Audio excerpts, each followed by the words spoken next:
Hey folks, MacT here, and I have a ported lower intake plenum. That's right, for Project Herbie, and we're going to go and take a good close look at it. I have a little bit of rust mitigation to do on it, but let's go ahead and check it out. And I also have some before and after flow charts, because there was a flow check done on it before it was ported, and then we have the after flow charts as far as the cubic feet per minute that are flowing through it. And I think you all find that really good, because hey, that 3.7 might like a little bit better breathing.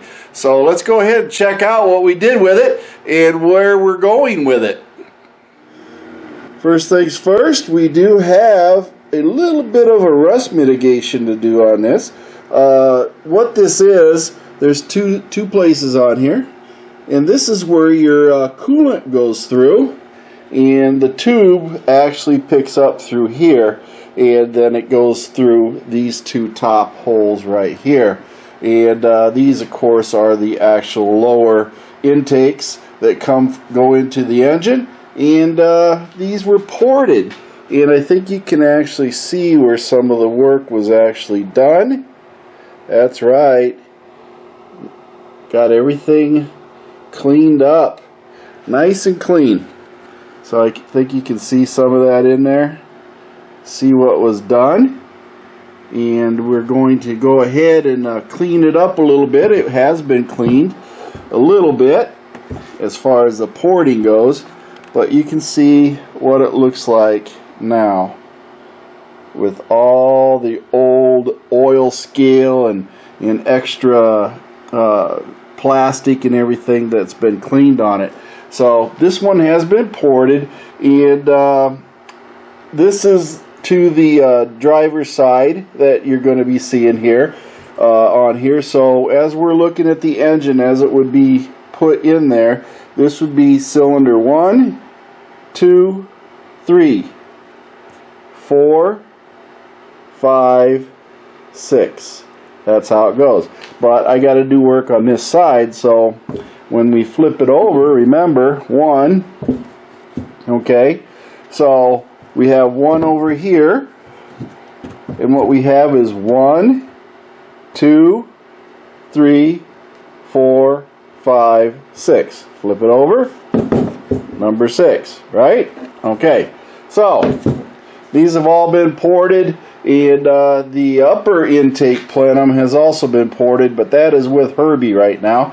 I had to do a little bit of rust work on here to get this rust taken off, and I got a Dremel tool. I'm just going to hit it up with a brass brush and get that nasty rust taken care of and get it done. So let's go over the the flow charts, the before and then the after, and then you guys will see what I actually did as far as getting it to flow a little bit better. I didn't do it, it was done for me, but we're going to go over what the documents say. Runner number 1 was 246.66 on its 3 cycles for an average. Runner number 2 was 259.33 for its run.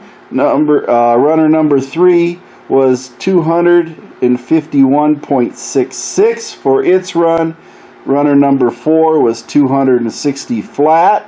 Runner number 5 was 254.66 for its run, and runner number 6 was 262.33. As you can see, they're all slightly different. In runner number 1 and runner number 5 were a little low, along with 3. But hey, nothing's ever even on these things, as I was told. The average for all the runners was 255.77, and the high for the testing was 263, and the low was a 247. Now that being said, we now have the runner test after they were ported. The CFM peak flow at 28 inches of water after they're ported. Runner number 1 cycle average went up to 299.66. Runner number 2 went to 302.33. Runner number 3 went to 301.66. Runner number 4 went to 299.33. Runner number 5 went to 300.66. And runner number 6 went to 302 flat. The average runner CFM was 300.944. Now folks, that's a decent improvement over the last one of 255.77. So we gained about a 45 CFM flow on that. The lowest run was 297 and the highest run was 304. So on those averages, we have increased between 40 and 50 CFM total for all the runners, and that's just going to make this 3.7 and Herbie suck in a lot more air and help it breathe. So hey, there's nothing wrong with that. We like to see easier breathing. Now there are other things that go with this. You know, do I have a bigger intake, and do I have, you know, high flow intake and high flow exhaust and everything else? What's the size of the exhaust? Just keep in mind that this is only one piece of everything that is being done, but we don't plan on taking and putting an extra large throttle body in it or anything like that.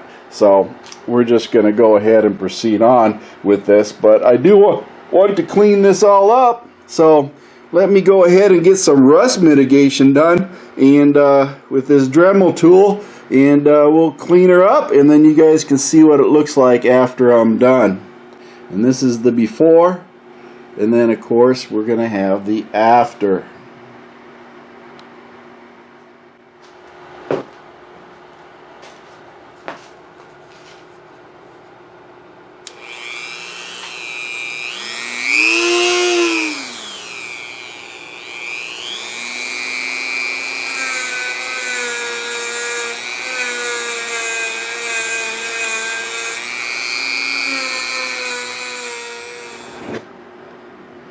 Alright, nice and clean.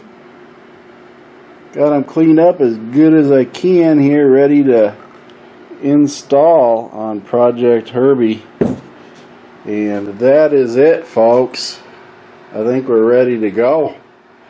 Well, folks, that's it. Nice little short cleanup and looking good. Just had to do a little touch up on the rust. And hey, we're ready to start assembling that engine. We got pretty much everything we need, so we're going to start putting more and more of it together, and we're just waiting for a PTU, but we're also still working on the back end of Herbie, the full rear suspension rebuild, as you've been watching, and we're waiting on parts. That's pretty much where we're at. But anyway, my feet hit the floor today. I'm having a great day, and I want you to have a great day too. And Band of One's got some great music, and Mercy Girl always has a couple of one-liners. Thank you for watching MacT's videos, and remember to like and subscribe. This is a Mercy Girl production.